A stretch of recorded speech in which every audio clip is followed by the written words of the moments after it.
반갑습니다. 농부사 임동규라고 하고요. 베지닥터 대표이며 현재 현성요양병원의 연구소장으로 있습니다. 반갑습니다. 오늘 첫 번째로 이야기 드릴 이야기는요, 암치유 현실에 대한 얘기를 좀 드리려고 합니다. 한마디로 결론들을 얘기하자면 남들을 따라가면 막다른 길에 도달할 수밖에 없다라는 주제인데요. 처음 암을 진단받으면 어떤 기분들이 드세요? 대부분 청천벽력을 맞은 것 같은 그런 기분들이 충분히 이해가 됩니다. 그리고 가족들에게 이런 사실을 알리는 데는 정말 막막함을 느꼈을 것 같아요. 그래서 많은 사람들은 암을 선고받았다라고 말을 하래요.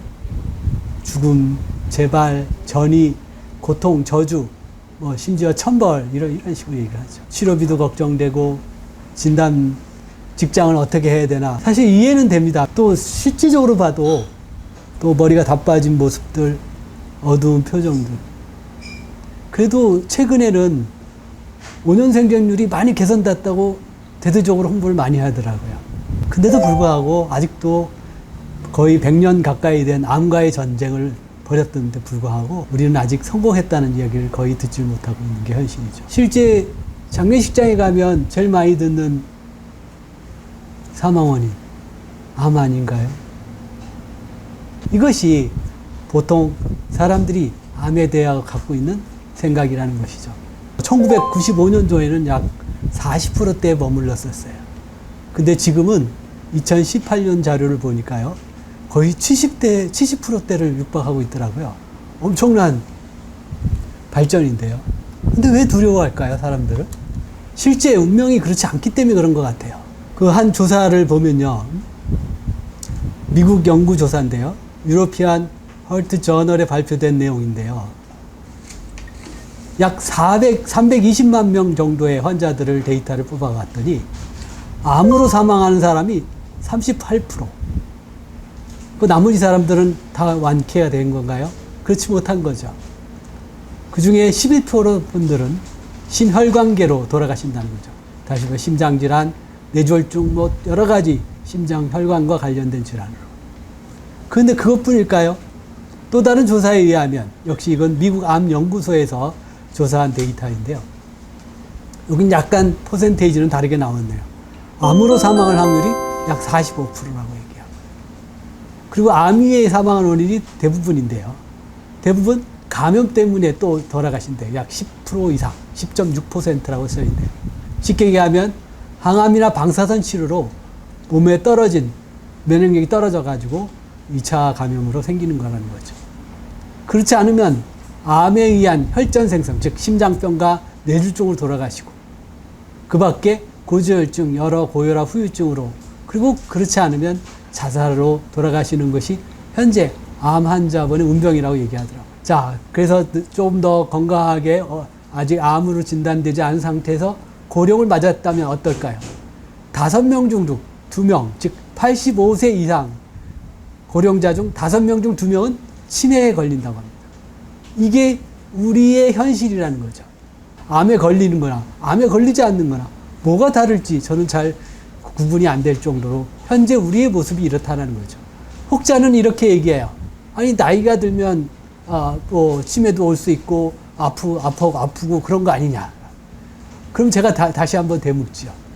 장수초는요, 저희보다 훨씬 더 고령화 환자들이 많아요. 100세 노인들이 굉장히 많다고 또 알려져 있죠. 거기에는 병원도 없어요. 그럼 거기는 모두 환자이고 골골할까요? 안 그렇지 않습니까? 뭔가 우리는 다른 생각을 해야 될 때가 온 거라는 거죠.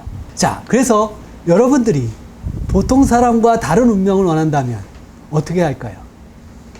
재발 없는 완치, 암 자유를 원한다면 성경 말씀을 잠깐 언급하자면요, 이사야서 55장 8절에 이런 말씀이 있습니다. 나의 생각은 너희의 생각과 다르며 너희의 길은 나의 길과 다르다.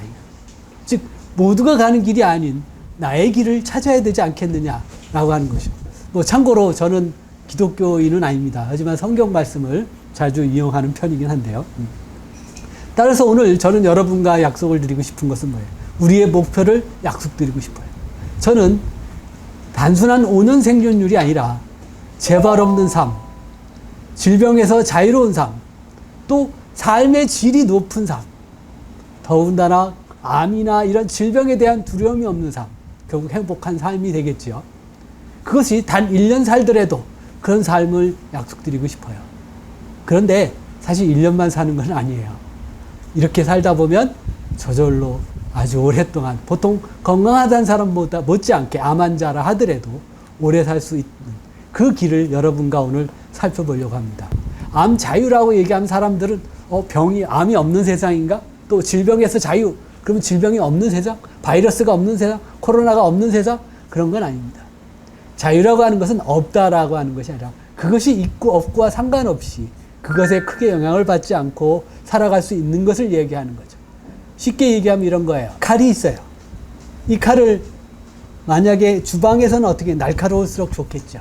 근데 만약 이 칼을 강도가 들고 있으면 어떻게 될까요? 흉기가 되는 거죠. 또 우리 어린 아이가 들고 있으면 어떻게 해요? 굉장히 위험한 물건이 돼버리는 거죠. 칼의 문제가 아니라는 거죠. 뭐가 문제죠? 칼을 다룰 수 있는 지혜와 힘이 있느냐 없느냐에 따라 칼로부터 자유롭고 칼을 유용하게 쓸 수 있다는 거죠. 질병 역시 다르지 않다라고 저는 생각합니다. 근데 여기서 하나 저는 약속드리기 전에 주의하실 것이 꼭 있습니다. 제가 이렇게 얘기했으니까 저 사람 따라가면 돼? 이런 생각은 절대 갖지 마십시오.